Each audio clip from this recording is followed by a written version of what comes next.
An assembly of workers struggling for the 8-hour day gathered in Haymarket Square in Chicago, and the police came out to break up that demonstration, and someone threw a bomb into that police ranks, and that set off a wave of repression and hysteria that led to the state murder of a number of Haymarket defenders, so-called, none of whom were at the site of the bombing when it happened. It's important to understand what Haymarket was about, because it was part of a massive mobilization that began on May Day. That's why we have International May Day now, on May 1st, 1886, that spread across the United States, of workers in every sector calling for 8 hours of work, 8 hours of rest, and 8 hours for what you will. What makes it important to us today is that the majority of the working class in Chicago that closed the factories, shut down transportation, closed the shops, closed everything down, was immigrant. The entire working class of Chicago in 1886 was German, was Polish, was Czech, was Hungarian.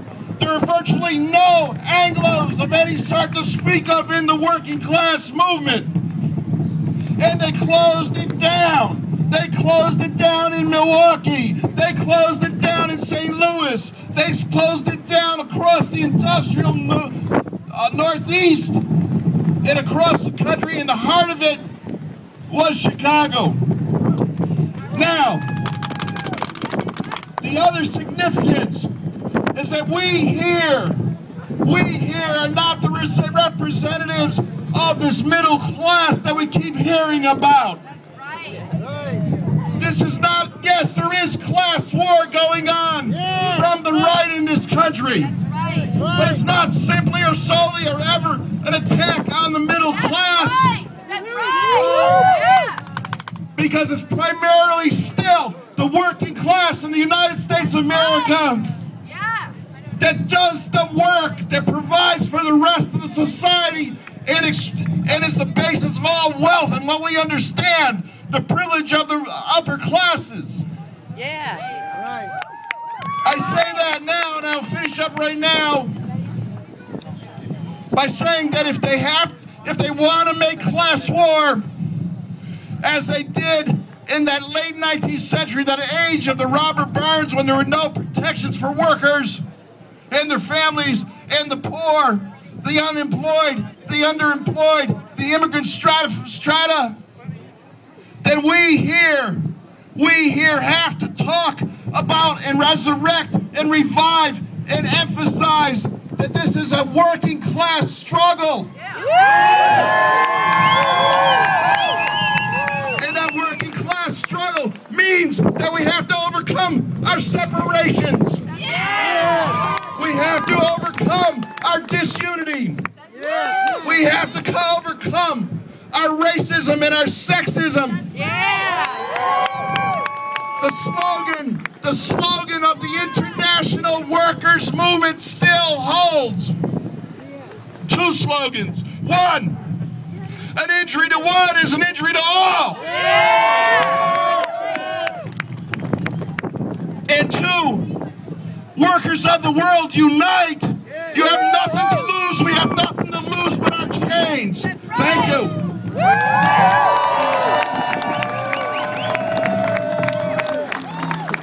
Okay, what those people dreamed that day when they were demanding 8-hour workday, it wasn't the thing that we have today. They invented something they call democracy and exported that democracy everywhere. But they even themselves take that democracy into consideration when they like the results. One day they make up elections, then they shut down the public hearings. One day they, thanks to the magic, they make up new votes to make their own candidate win. And in their democracy there is divisions to separate us. Some of us don't have documents. Some of us don't have allowed to have some certain jobs. They call us illegal. I'm an immigrant myself. I'm not called illegal, but they call the people who left their homes and came here to maintain a living job and life, they call them illegal. Nobody is illegal. Ningún ser humano puede ser ilegal.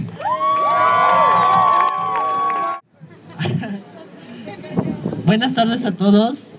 Primero que nada le quiero dar las gracias a todos por estar aquí. I want to say thank you to everybody for being here with us and supporting us.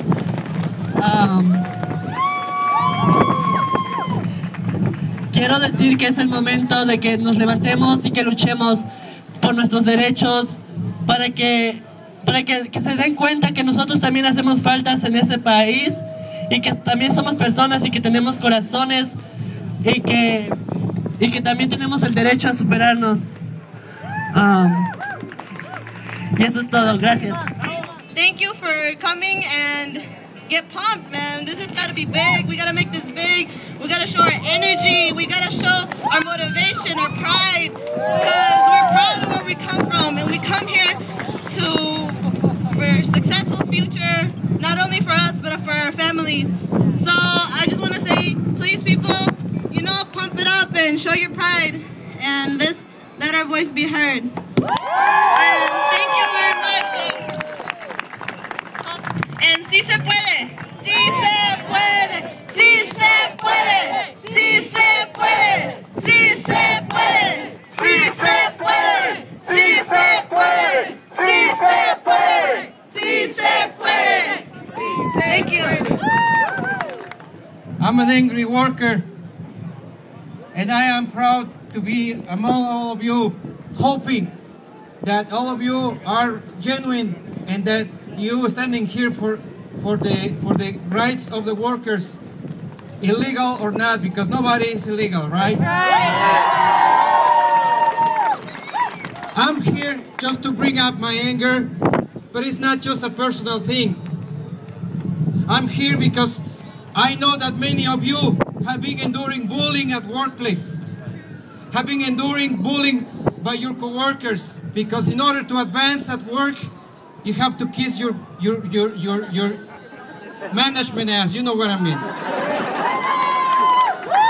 And in order to advance, you have to kick your coworkers' ass, and you have to go and kiss your management ass. That's not right. And if any of you do that, and you are here, you are a hypocrite. Because you are here with your banners and your sign, and you are being a pain in the ass to your coworker. You don't belong here. Go and kiss your management ass, but you don't belong here.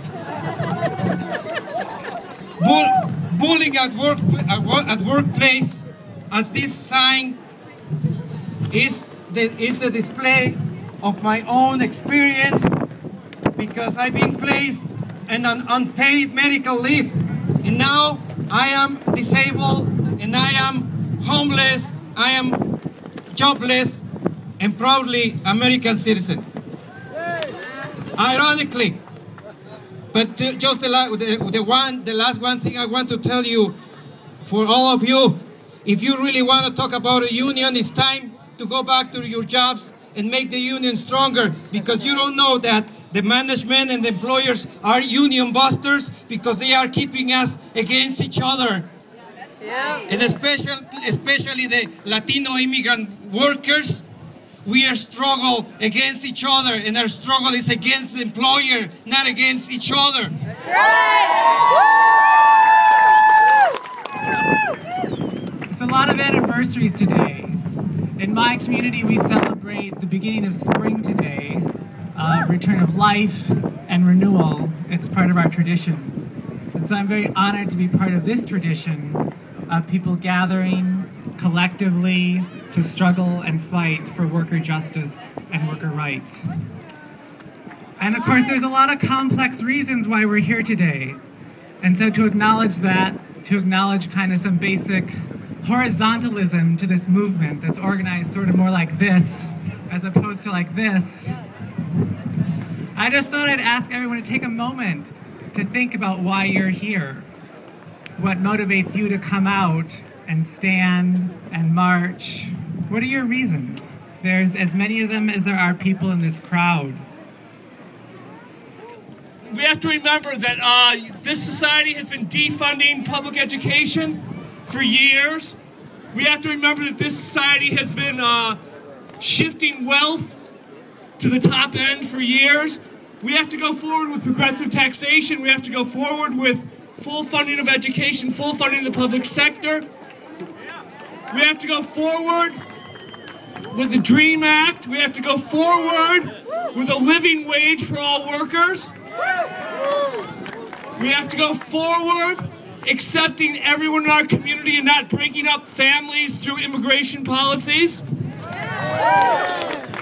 We have to go forward with mandatory sick leave for everyone. We have to go forward with health care for everyone. We have to go forward with opportunities for everyone.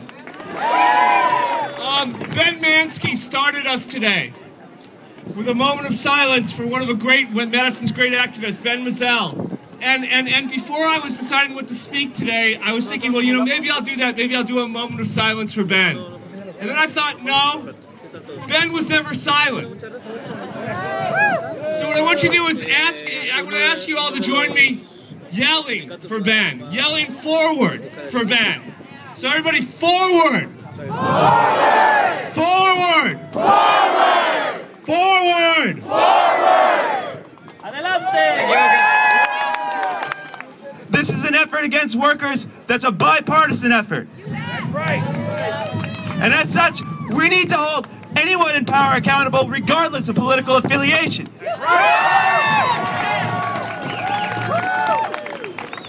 So there are a lot of things to get down about, but you know what? I'm not discouraged, and I'm not afraid, because we can fight back.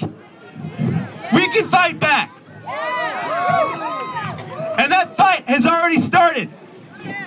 Look at our brothers and sisters in North Africa and in Egypt. Look at the students holding direct actions in places like University of Texas, Austin, Rutgers University, here in Madison too, refusing to take on these undue tuition hikes to clean up a mess that they didn't start. We need to make one struggle because there's one danger. There is one attack, and it's on all of us. I am not saying fight for student rights. I am not saying lucha conmigo por lo que yo necesito. I am saying to you, please, help me, help you. Help each other, because that is what we do here in Wisconsin. That is what we should do here in the world. I keep being told that I am too young.